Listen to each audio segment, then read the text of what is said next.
Hola, ¿qué tal amigos? Bienvenidos a un episodio más de la Biblia bajo los lentes. Y hoy día nos vamos a referir, vamos a estudiar un trecho, un pasaje del libro de Éxodo que a mí me llama mucho la atención porque me sorprendió mucho cuando me di cuenta de las cosas que les voy a comentar hoy día. No tengo la seguridad de si alguna vez ya he mencionado este pasaje en este canal. Es posible.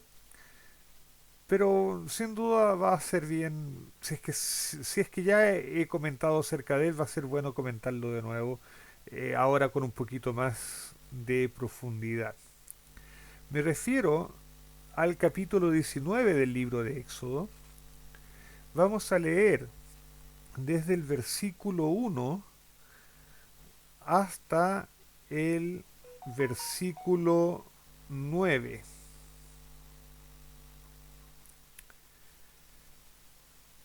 Sí, hasta el versículo 9. Y vamos a recuperar mi imagen. Eso.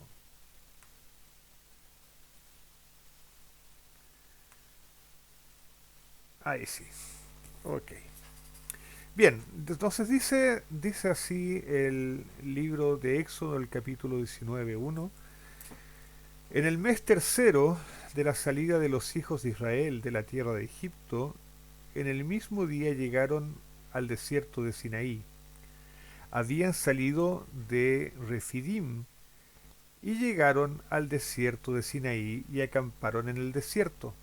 Y acampó allí Israel delante del monte. Entonces vamos a parar aquí un poquito porque esto nos va a permitir dar un poco de contexto. Recordemos que el pueblo de Israel ya había salido de Egipto, habían pasado por el Mar Rojo, habían caminado 3 días en el desierto sin encontrar agua y finalmente llegaron a un lugar donde las aguas eran amargas, ¿m? Y reclamaron con Dios y todo lo demás. Moisés colocó un árbol que Dios le indicó y eso endulzó las aguas. Y en ese lugar, en Mará, eh, Dios le dio al pueblo a través de Moisés algunos mandamientos, mandamientos, algunas leyes. Luego fueron a Refidim. En Refidim también tuvieron problemas de agua y Moisés sacó agua de una roca. Y fue en Refidim donde ellos fueron atacados por Amalek. Salieron de Refidim y llegaron entonces al monte Sinaí donde Dios les iba a entregar la Torá. Ahora recuerden, ellos ya habían recibido algunos mandamientos en Mará, en la primera estación después del Éxodo. Ahora, sigamos con la lectura. Y Moisés subió a Dios, y Jehová lo llamó desde el monte diciendo, Así dirás a la casa de Jacob, y anunciarás a los hijos de Israel. Vosotros visteis lo que hice a los egipcios, y cómo os tomé sobre alas de águilas, y os he traído a mí. Ahora pues, si diereis oído a mi voz y guardareis mi pacto, vosotros seréis mi especial tesoro sobre todos los pueblos, porque mía es toda la tierra. Y vosotros me seréis un reino de sacerdotes y gente santa. Estas son las palabras que dirás a los hijos de Israel. Y vamos a detener la lectura aquí un poquito porque vamos a ir explicando algunas cosas. Primero en el versículo 4 tenemos esta linda imagen que nos habla de cómo eh, Dios transportó con cuidado y cariño y con protección al pueblo de Israel, cómo lo sacó de Egipto con todas esas características, ¿no? Dice Dios lo que los tomó sobre alas de águila. Las águilas transportan a sus polluelos en su espalda, vamos a decir así. Eh, es una imagen linda que se refiere al cuidado, que se refiere a la protección de Dios, cómo Dios trató con delicadeza al pueblo de Israel. Verso 5. Eh, Dios le propone un trato especial al pueblo de Israel. Seréis mi especial tesoro. Esto es lo que en algunas ocasiones se nombra como que Israel es el pueblo elegido. Ok, es el pueblo elegido, el pueblo escogido. ¿En qué sentido? En el sentido de que Dios establecería con ellos una relación especial. Eso no significa que Israel sea superior a las demás naciones, no significa que Dios quiera solamente Israel y no quiera a las demás naciones. En un video pasado vimos que el ideal de Dios es que Israel sea, fa- sea el pueblo que favorezca a las demás naciones y lleve al mundo un estado de cosas tal que tanto Israel como las demás naciones se desarrollen plenamente. Lo dijimos en algún video anterior.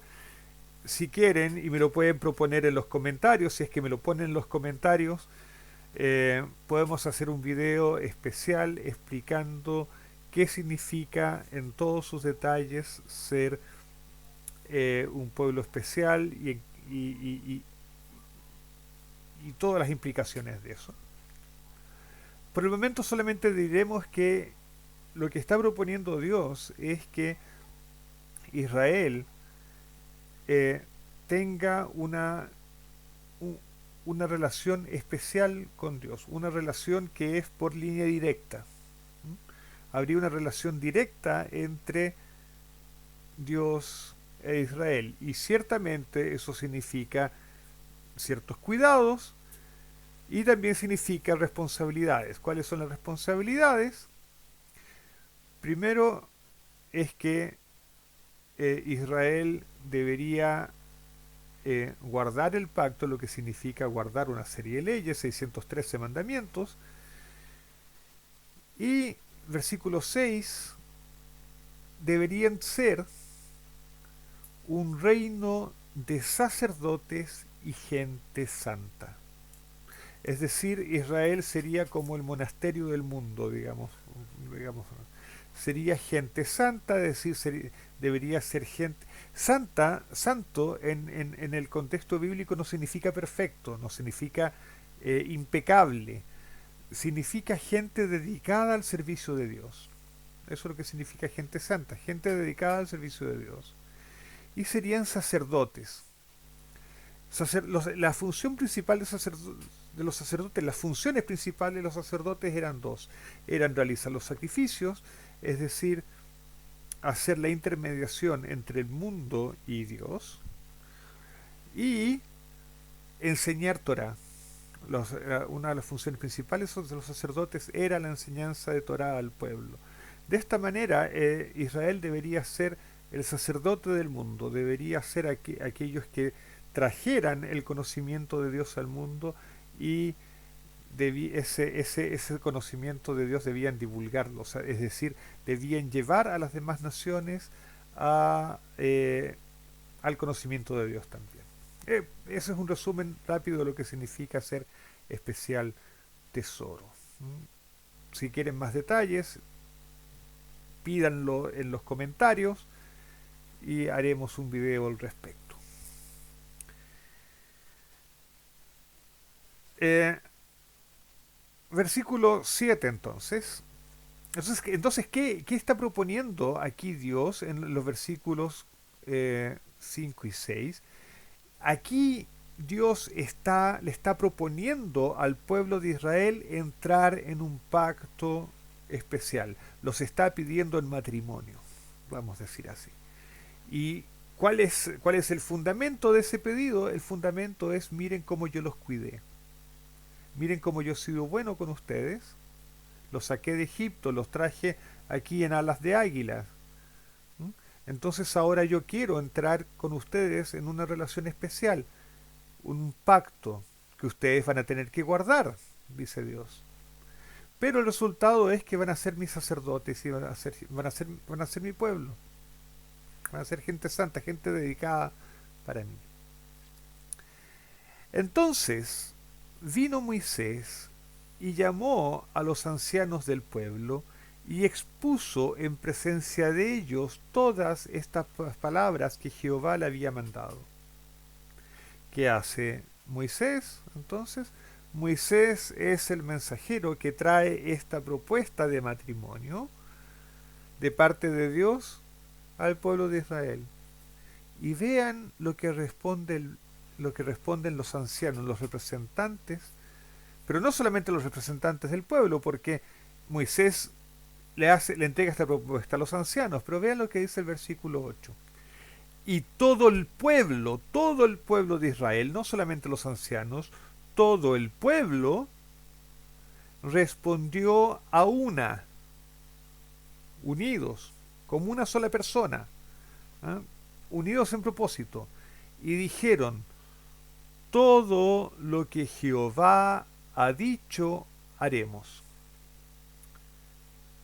Y Moisés refirió a Jehová las palabras del pueblo. Ya, aquí tenemos que dedicarnos porque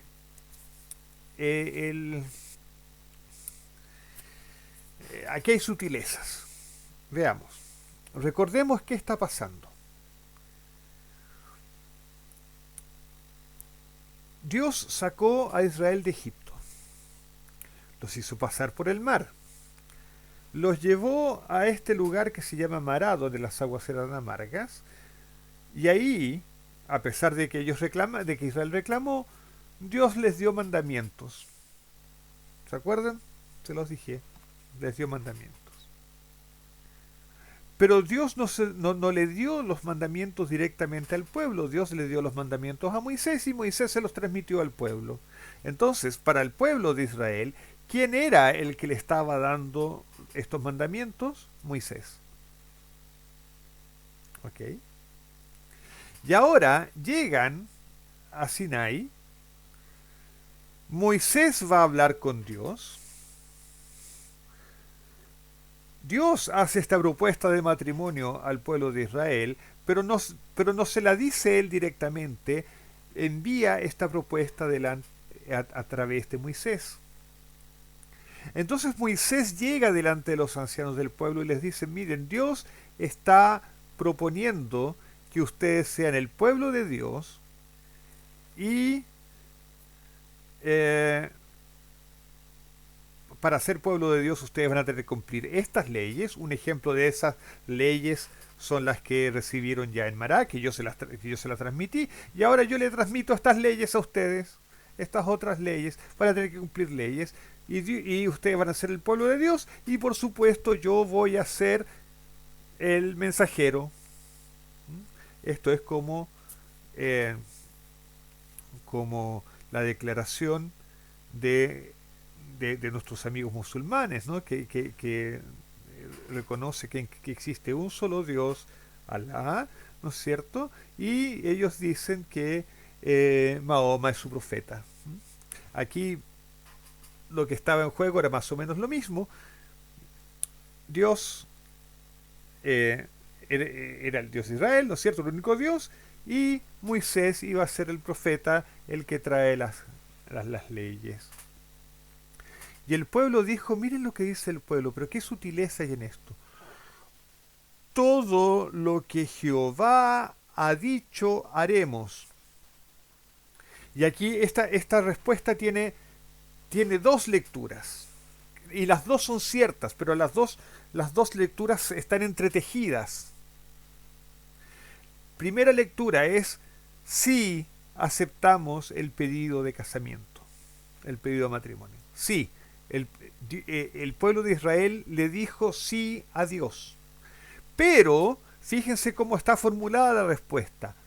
Todo lo que Jehová ha dicho, haremos. Todo lo que Dios ha dicho, Moisés. No lo que tú dices. No lo que tú dices. Porque ¿cómo podemos estar seguros de que lo que tú nos estás diciendo es aquello que Dios dice? Nosotros vamos a hacer lo que Dios diga. Si Él quiere establecer un pacto con nosotros, nosotros aceptamos y lo vamos a establecer con Él. Pero ¿cómo estamos seguros que tú, Moisés, no estás tratando de usar la religión para imponerte sobre nosotros? Moisés, fuiste muy simpático, tú nos sacaste de Egipto, hiciste cosas extraordinarias, pero ¿cómo sabemos que Dios realmente está hablando contigo? ¿Cómo sabemos que tú tienes autoridad para traer sobre nosotros todas estas leyes? Ahora, ¿cómo sabemos que esta lectura es correcta? Fíjense lo que dice el versículo 9. Entonces Jehová dijo a Moisés: He aquí, yo vengo a ti en una nube espesa, para que el pueblo oiga mientras yo hablo contigo, y también para que te crean para siempre. Y Moisés refirió las palabras del pueblo a Jehová. ¿Se fijan? Moisés va con la respuesta a Dios, pero Dios ya sabía la respuesta del pueblo, lógicamente. Moisés no tiene necesidad de decírselo, y el propio Dios le dice: mira, en realidad el pueblo tiene razón, el pueblo no tiene por qué creerte en tus aseveraciones de que yo estoy hablando contigo. El pueblo tiene razón en dudar. Dios no está pidiendo una fe ciega en Moisés. Dios reconoce que el pueblo necesitaba evidencia para creer en Moisés. Necesitaba saber que efectivamente Dios hablaba con Moisés. Y por eso Dios le dice a Moisés: He aquí yo vengo a ti en una nube espesa, para que el pueblo oiga mientras yo hablo contigo. Dios quería que el pueblo no solamente tuviese fe, sino que tuviese certeza. Dios no quería que el pueblo creyese, Dios quería que el pueblo supiese.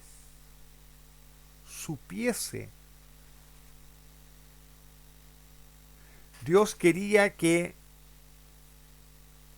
el pueblo pudiese oír cuando Dios hablaba con Moisés, y de esa manera supiese que efectivamente lo que Moisés estaba transmitiendo era la palabra de Dios. Y de esa manera nosotros aprendemos que no debemos tener fe ciega sin evidencias.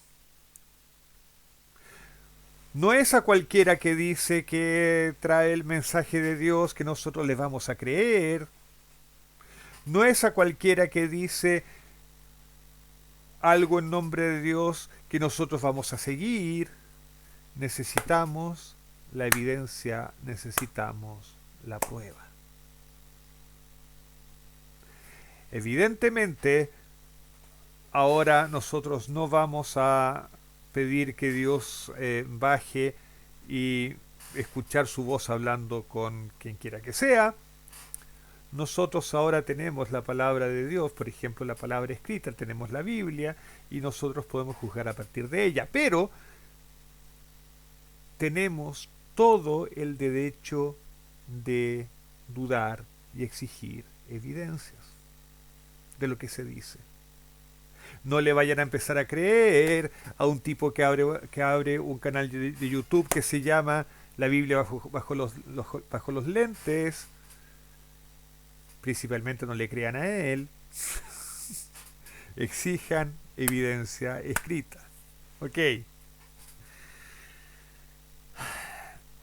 Entonces, Dios le reconoce al pueblo el derecho a dudar, y él accede entonces a que su conversación con Moisés sea pública.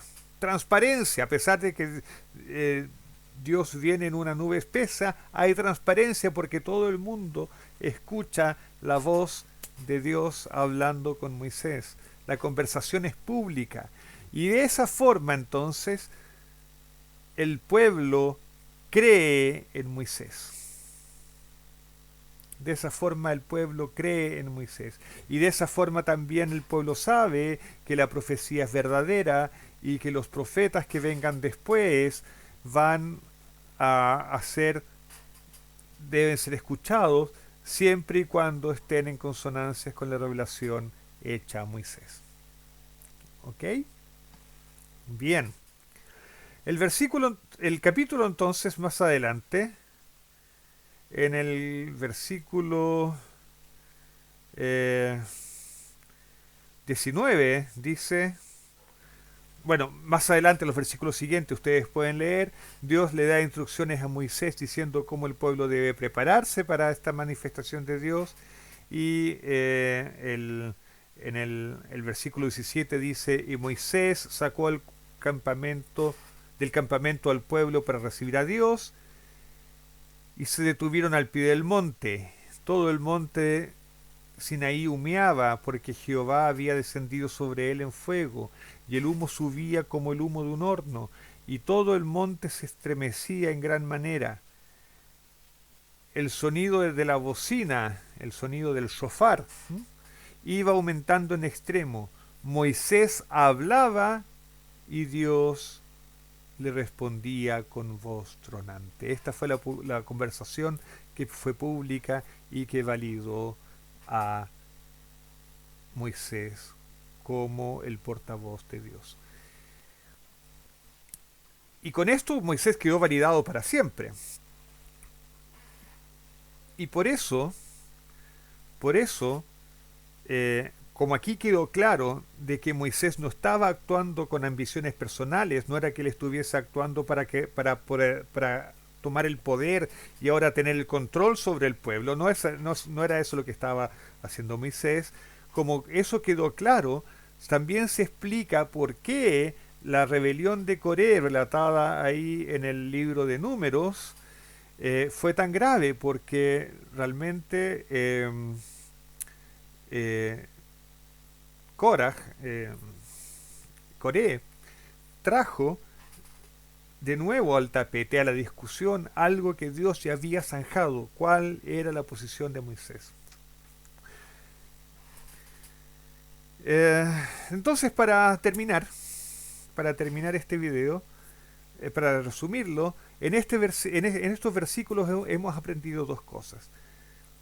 Hemos aprendido que Dios le propuso matrimonio al pueblo de Israel y el pueblo de Israel aceptó. El, el- el- la revelación de Dios en el Sinaí es comparada a una ceremonia matrimonial. Y lo otro que hemos aprendido es que Dios no nos exige una fe ciega. Es bueno eh, pedir evidencias, tener evidencias. No es creer por creer. La fe no es una creencia irracional. Es una fe en la que nosotros, la fe es una confianza basada también en evidencias. Espero que les haya gustado. No me queda más que desearles un Shabbat Shalom y nos vemos en la próxima. Chao, chao.